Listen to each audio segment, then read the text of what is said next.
அன்றைக்கி எடுத்த video. Morning நாங்கள் மீன் மார்க்கெட்டுக்கு போயிட்டு மீன்லாம் வாங்கிட்டு சிக்கன் மட்டன் எல்லாம் வாங்கிட்டு வீட்டுக்கு வந்துட்டோம். வந்து க்ளீன் பண்ணி ரெடி பண்ணி வச்சதுக்கப்புறம் ஒரு மணிக்கு மேலே ஸ்டார்ட் பண்ணலான்னு மட்டனை குக்கரில் போட்டு மஞ்சத்தூள், இஞ்சி பூண்டு பேஸ்ட்டு, தண்ணி, தேவையான உப்பு இதெல்லாம் போட்டு ஒரு குக்கரில் விசில் வச்சு எடுத்தாச்சு.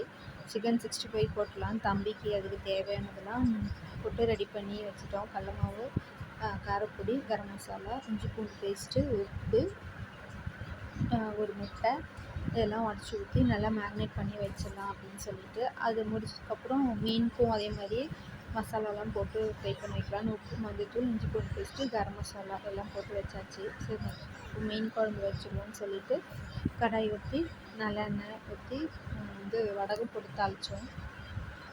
கருவேப்பிலை, பச்சை மிளகா, பூண்டு இதெல்லாம் போட்டு நல்லா வந்ததுக்கப்புறம் ஒரு பெரிய சைஸ் வெங்காயம் நல்லா போட்டு வதக்கி எடுத்துட்டு தேவையான அளவு உப்பு, 2 தக்காளி அரிஞ்சு போட்டு நல்லா வதங்கி வந்தோடனே கரைச்சி வச்சுருந்த புளி தண்ணியை ஊற்றி கொதிக்க வச்சுட்டோம். சைடில் முட்டையும் வேக வச்சுட்டேன்.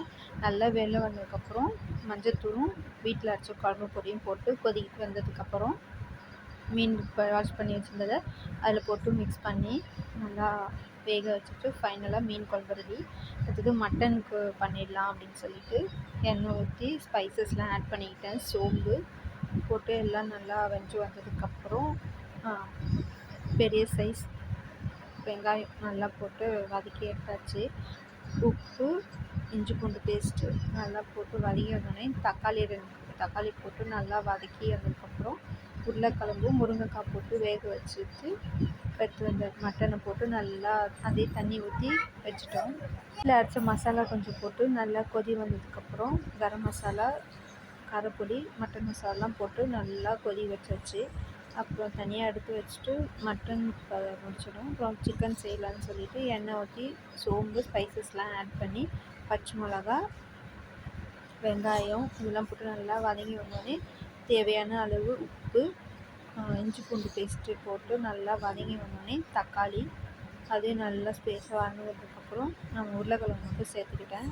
எடுத்து சிக்கனையும் போட்டு நல்லா தண்ணி ஊற்றி தேவையான அளவு மஞ்சத்தூள் போட்டு வீட்டில் அந்த மசாலாவும் கொஞ்சம் போட்டுக்கிட்டேன். கரம் மசாலா, காரப்பொடி, சிக்கன் மசாலா போட்டு நல்லா கொதி வரணும்னு சொல்லிட்டு ஒரு குக்கரில் வச்சிடலான்ட்டு தண்ணி ஊற்றி கொஞ்சோண்டு தயிர் சேர்த்துட்டோம். ஊற்றி வச்சாச்சு தனியாக. அப்புறம் அதே மாதிரி மட்டன் ஃபுல்லாக ரெடி ஆகிடுச்சு. அதுலேயும் மல்லித்தழை போட்டு இறக்கி வச்சாச்சு. சாமி கும்பிட்லான்னு சொல்லிட்டு குழம்பு போட்டு விளக்கெலாம் ஏற்றிட்டு இருந்தேன்.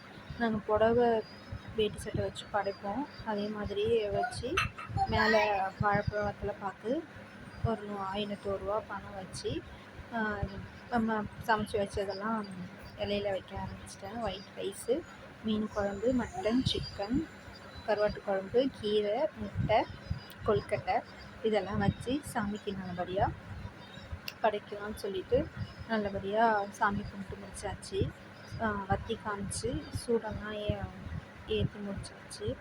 ஏற்றி முடிச்சதுக்கப்புறம் விபூதியெல்லாம் பிடிச்சிட்டு கொஞ்சம் நேரம் வெயிட் பண்ணிட்டு இருந்தோம். அப்புறம் அந்த புடவையை கட்டி பார்க்கலாம் சொல்லிவிட்டு நானும் அந்த சாரீ கட்டினேன். அவங்களும் அந்த ஒயிட் சட்டை 2 பேருக்கும் ஒரே மாதிரியே கலர் அமைஞ்சிருச்சு. இது நாங்கள் தனித்தனியாக தான் வந்துச்சு, ஆனாக்கா ஒரே மாதிரி ஆகிடுச்சு. ஃபைனலாக சாமிக்கு படைச்சதை ஆளுக்கு ஒரு உருண்டை வாங்கி சாப்பிட்டோம். நீங்கள் சாப்பிட்டீங்களா? எப்படி இருக்கும் அந்த டேஸ்ட்டுன்னு சொல்லி மறக்காமல் சொல்லுங்கள். எங்களுக்கு இந்த மாட்டுப் பொங்கல் ரொம்ப சூப்பராக போச்சு. பிடிச்சிருந்தா லைக் பண்ணுங்கள், ஷேர்